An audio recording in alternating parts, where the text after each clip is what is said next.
તમે સવારે કેટલા વાગે ઉઠો છો? અમારી સવાર થતી જ નથી, સીધી બપોર જ પડાય છે.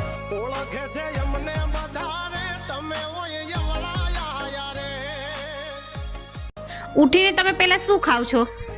બૈરાની ગાળો.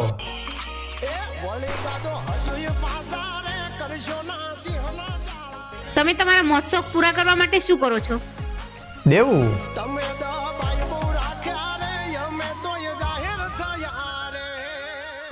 તો પછી તમે દેવું ભરવા માટે શું કરો છો?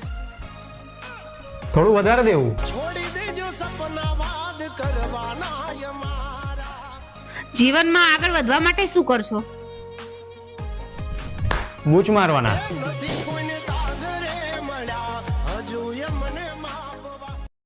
તમારે તો ઢાંકણીમાં પાણી લઈને ડૂબી જવું જોઈએ. ટ્રાય કર્યો તો પણ ઢાંકણી નાની પડી. છોડી દેજો સીધા મારા ગજ નહીં